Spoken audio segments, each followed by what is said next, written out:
Tantor Audio, a division of recorded books, presents Circle of Stars, A History of the EU and the People Who Made It, by Dermot Hodson, narrated by Elliot Fitzpatrick. Against the background of blue sky, 12 golden stars form a circle, representing the union of the peoples of Europe. The number of stars is fixed, 12 being the symbol of perfection and unity. The Council of Europe and the European Council, 1996. Prologue. Hopes and Fears. The Trap. On the 10th of February 1993, Jacques Delors delivered a speech to the European Parliament in Strasbourg to mark the beginning of his third term as President of the European Commission. It should have been a hopeful occasion. The French socialist, former finance minister, the European Community's best-known official, had brought a measure of ambition to Brussels not seen since the days of Walter Hallstein. Whereas Hallstein had been cut down to size by French President Charles de Gaulle for wearing the insignia of sovereignty, Delors had won the confidence of Helmut Kohl, François Mitterrand, and Margaret Thatcher, three heads of state or government who agreed on little else, with a bold economic plan. The Single Market Programme had sought to remove all remaining barriers to the free movement of goods, services, capital, and people between the 12 member states of the European Community: Belgium, Denmark, France, Germany, Greece, Ireland, Italy, Luxembourg, the Netherlands, Portugal, Spain, and the United Kingdom, by the last day of 1992. By promising lower prices for consumers, new opportunities for businesses, and up to 2 million new jobs, the plan had not only revived popular support for European integration in the 12, but encouraged a host of other countries, including the new democracies of Central and Eastern Europe, to seek membership. As the Single Market Programme drew to a close, member states had agreed to transform the European Community into a bold new European Union, complete with the single currency that Delors had argued for. Despite these and other achievements, the Commission President offered not so much an encomium for Europe as a counsel of despair. The economy is in crisis, society is in crisis, democracy is foundering, Delors told members of the European Parliament, MEPs. Victims abound, beginning with the unemployed and the dispossessed, and if the trend continues, there are other potential losers. The very idea of a united Europe could be in peril. When Sir James Goldsmith published his book Le Piège in September 1993, he couldn't have hoped for much. The Anglo-French billionaire was ostensibly retired by this point, and little known outside business circles and the pages of Private Eye, a satirical magazine which he repeatedly sued for libel. Born into wealth, Goldsmith's ambitions of following his father into the House of Commons had long since faded. Instead, he built a sprawling, successful empire in pharmaceuticals, retail, and finance on both sides of the Atlantic. He had a talent for building up businesses, including Mothercare and Bovril, and an even greater one for selling them. Although Goldsmith strenuously denied being a corporate raider, he reportedly served as an inspiration for the unscrupulous Sir Lawrence Wildman in Oliver Stone's Wall Street, 1987. A risk-taker who challenged the prevailing consensus, Goldsmith sold his assets before the United States stock market crash of 1987 and moved to Mexico with his fortune intact to build a vast nature reserve. In retirement, the entrepreneur planned to devote more time to public commentary on his eclectic political interests, which were informed by his brother Teddy's environmentalism and a taste for the apocalyptic. In Le Piège, Goldsmith warned of pandemics, environmental catastrophes, and the threat of 40 Chernobyls. His main focus was the general agreement on tariffs and trade, which he saw as ushering in a new era of globalism that would disadvantage industrial and developing countries alike. Goldsmith's interventions on these topics had hitherto sunk without trace, but Le Piège quickly became a bestseller in France. The Trap, an English-language update of Goldsmith's book, published in November 1994, had a new target. European ruling elites, he warned, were seeking to destroy the identity of every European nation. Goldsmith's animus towards European officials was new. He had supported the United Kingdom's accession to the European Communities in 1973 and backed the Britain in Europe campaign in the country's referendum 2 years later. Now, in the 14 months between the publication of Le Piège and The Trap, he distilled a new brand of right-wing populism, whereby he alone could protect the people against a supranational, centralized, bureaucratic state. Euroscepticism was as old as the European Communities, and right-wing populism was older still, but Goldsmith fused these thin-centred ideologies in new ways. He portrayed the EU not simply as a capitalist club, as earlier generations of Eurosceptics had done, or as a dirigiste threat to the free market, as Thatcher had said in her speech at the College of Europe in Bruges in September 1988, but as the conduit for a new and destructive form of globalism. The post-war economic order prospered, Goldsmith argued, because it allowed regional trading organizations, such as the European Community, to protect member states' interests. Global free trade was now stripping away such protections, he contended, in favor of a worldwide market that pitted industrialized countries against developing countries for the first time. By embracing globalism, Goldsmith warned, Europe was vulnerable to low-wage competition and joblessness, as well as religious wars and an uncontrolled invasion of immigrants. Maastricht, 1992. Delors' and Goldsmith's fears for the future of Europe had a common stimulus, the Maastricht Treaty. Named after the Dutch city in which it was signed in February 1992, Maastricht envisaged a new stage in the process of European integration, started 4 decades earlier, with the creation of the European Community. One of several international organizations launched in the post-war period to advance European integration, the European Community was the most dynamic. Its concerted approach to the coal and steel sector paved the way for a customs union, a common market, and common policies in areas such as agriculture, trade, and transport. The European Community also stood out for the significant powers it transferred to European officials. The exemplar of this institutional choice was the European Commission, an independent administrative body comprised of 17 commissioners and a permanent staff of around 15,000 officials as of 1992, which was given a virtual monopoly over proposing new policy and legislation. The Maastricht Treaty didn't dismantle these policies or institutions. Instead, it built 3 new pillars on top of the European Community. The EU formally referred to 2 of these legal constructs, but in practice soon came to refer to all 3. The first pillar extended the European Community's reach to areas such as culture, public health, and the environment, and committed member states to economic and monetary union, an ambitious project to replace national currencies with a single currency, which would eventually be known as the euro.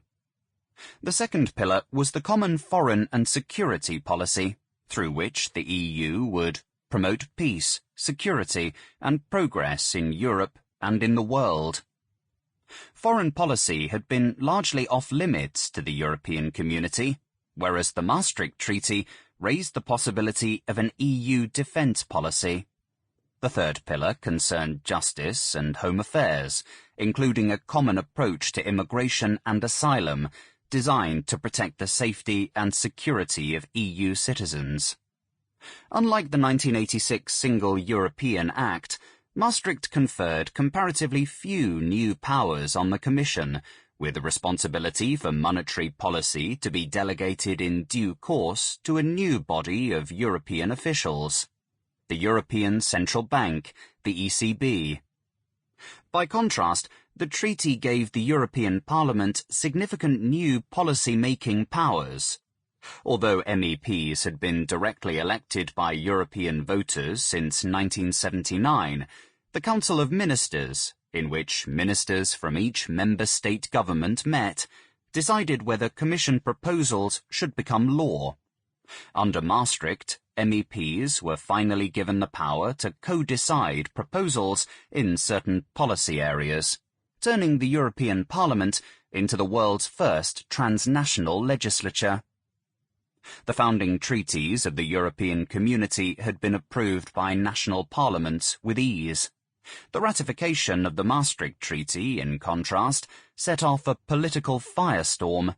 In June 1992, Danish voters rejected the treaty by a margin of less than 50,000. The EU would launch with or without Denmark, insisted the 11 other member states.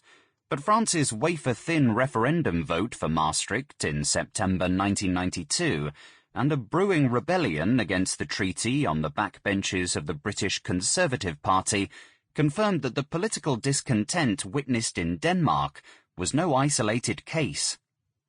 Although Maastricht is remembered as a milestone of the Delors era, the Commission President was actually deeply ambivalent about the treaty. François Mitterrand and Helmut Kohl were its real driving forces, albeit for different reasons. The French president had come to power in 1981, promising to defend the French franc from speculation.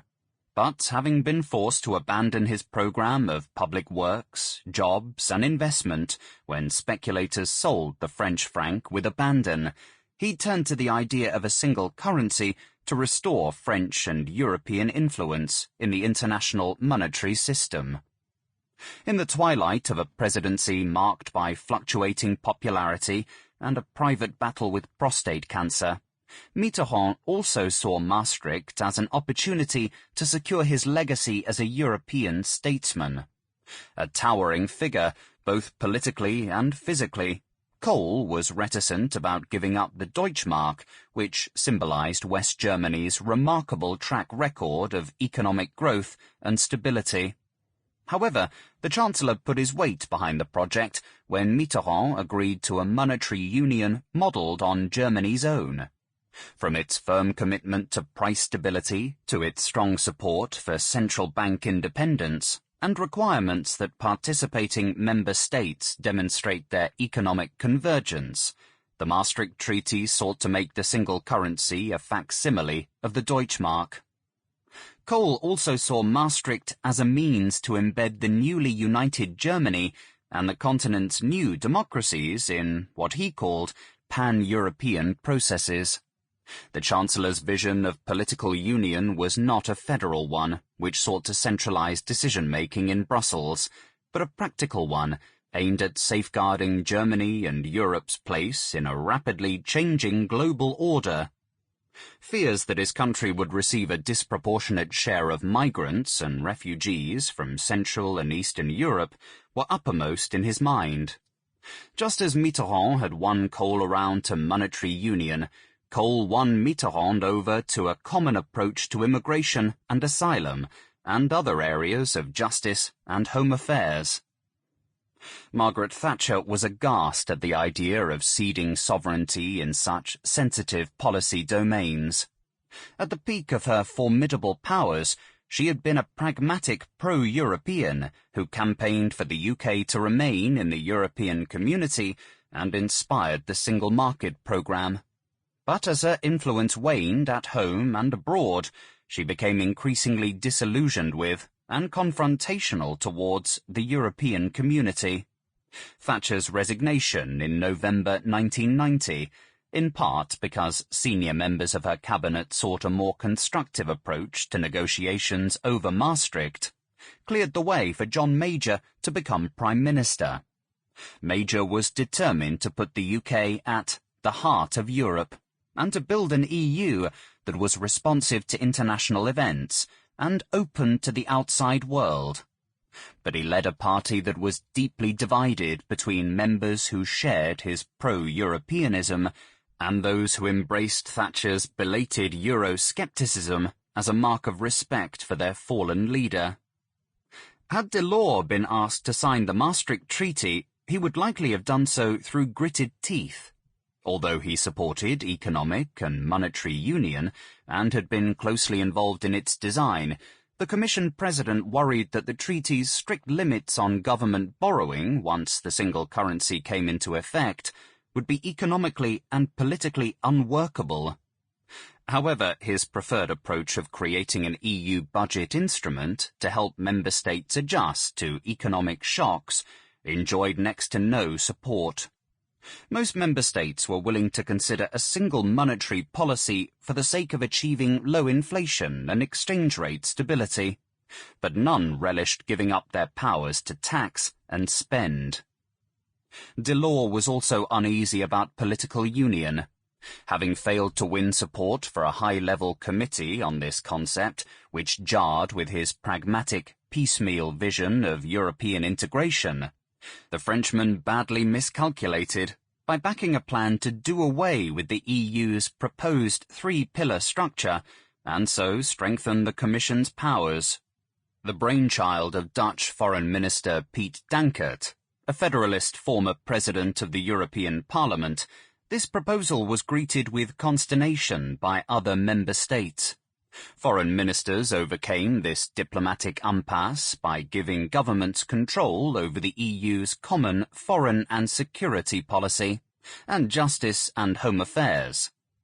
Delors was dismayed, fearing that the Commission would be sidelined within the new EU. Speaking at the Maastricht Treaty's signing ceremony in February 1992, the Commission President struggled to sum up the sense of optimism that this solemn occasion demanded.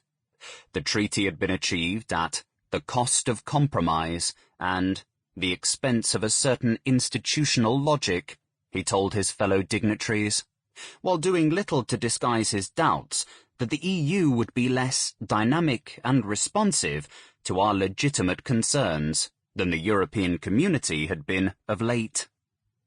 By the time Delors stood to address the European Parliament 11 months later, his confidence in the Maastricht Treaty had been further shaken.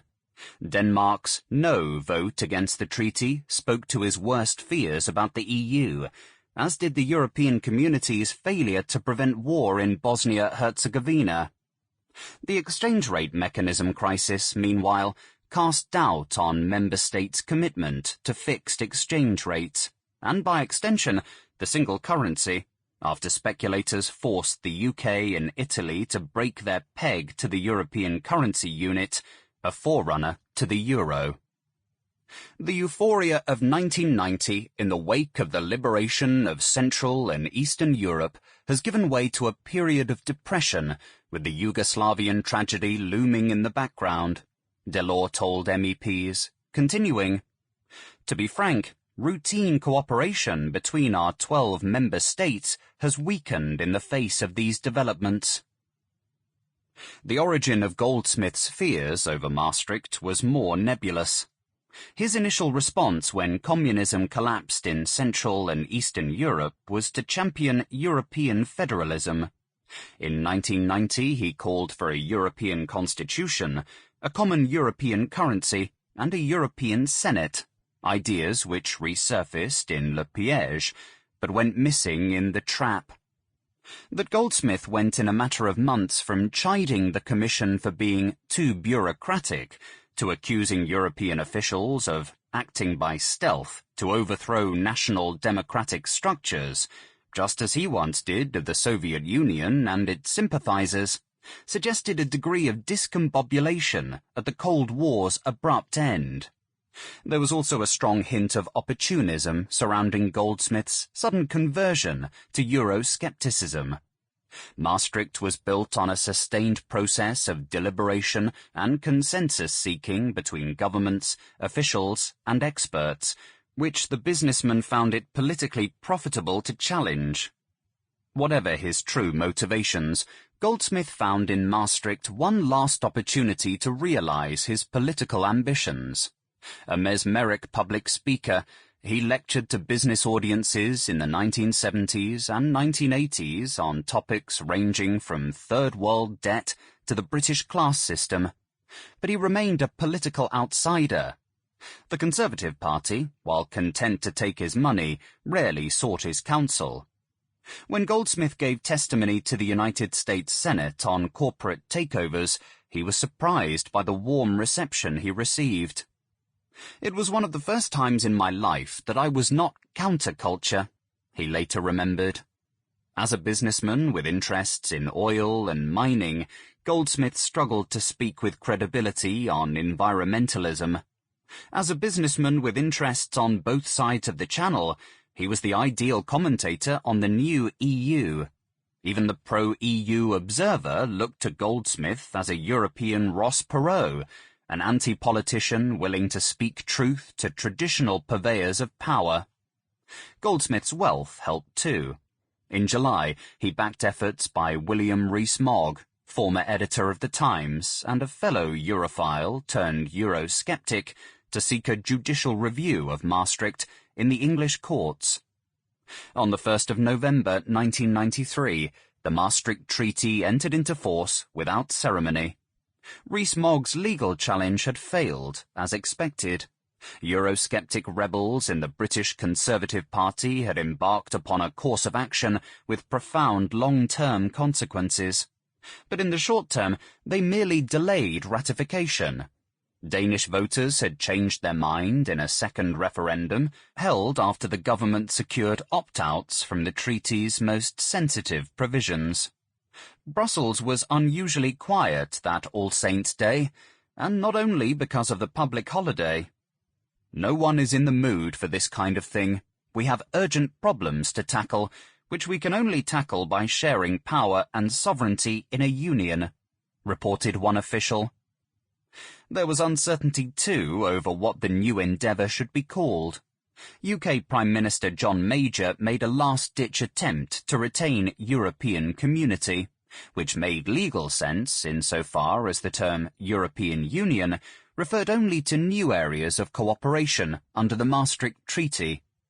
Other national leaders had little time for such diplomatic circumlocution and soon settled on European Union. We have changed. The world has changed more. Delors' third term as Commission President, approved by the European Parliament with only a few grumbles, was a low-key affair. He invested most of his energies in a pioneering and remarkably pessimistic report on the state of the EU economy.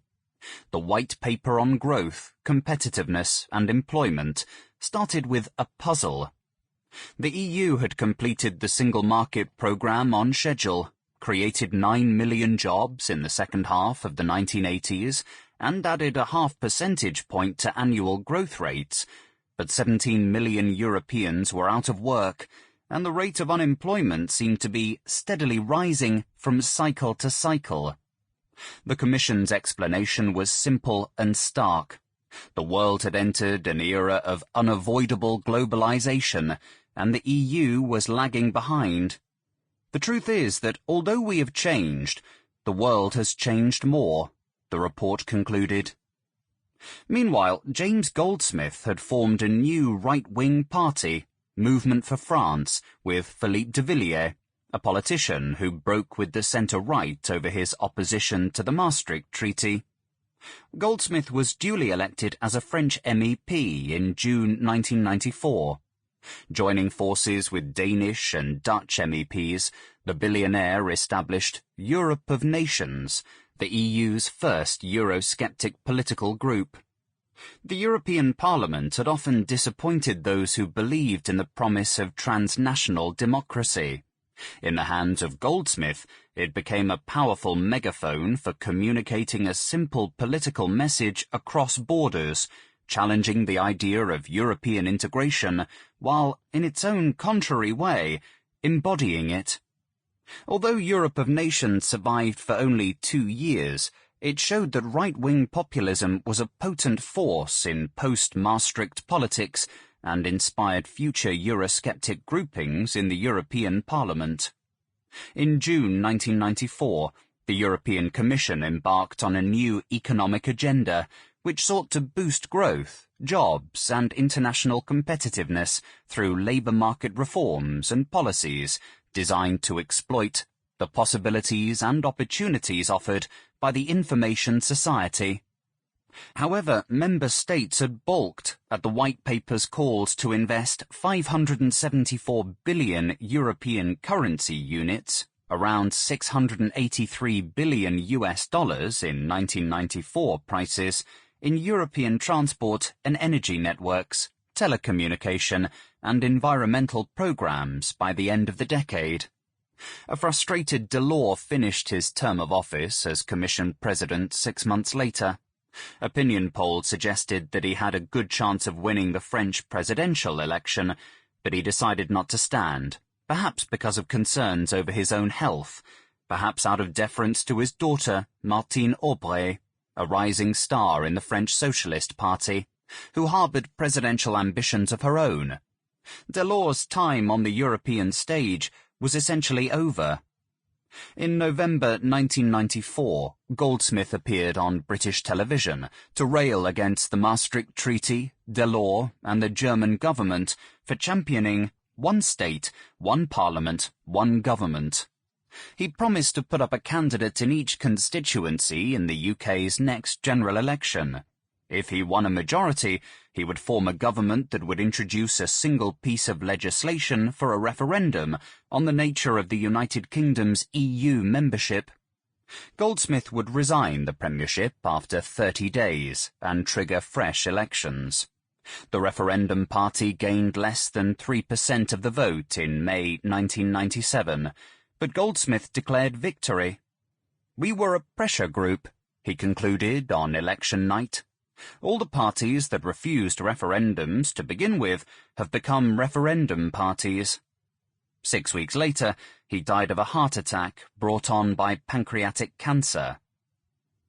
Despite their political differences, Delors and Goldsmith both believed that European integration had been utterly transformed by Maastricht.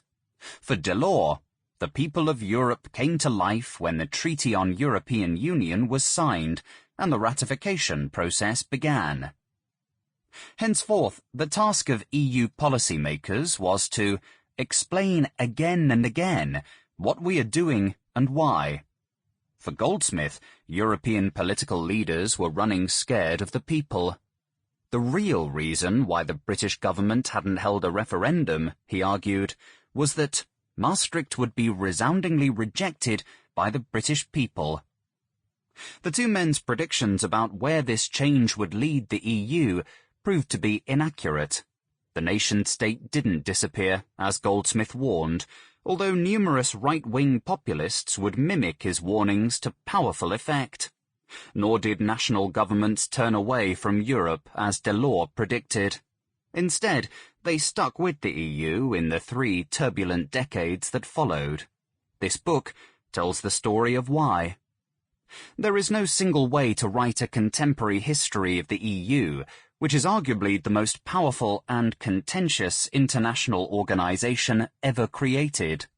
A political system with its own parliament, currency, and laws. Not only does the EU impact the daily lives of nearly 500 million Europeans, but its policies also resonate for good and ill worldwide.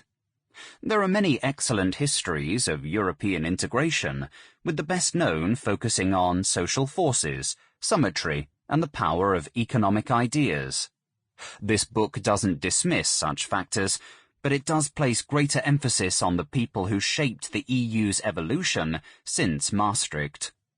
What follows is not a great man theory of history. For one thing, as is shown, many of the EU's most important achievements were brought about by women once they... Sample complete. Ready to continue?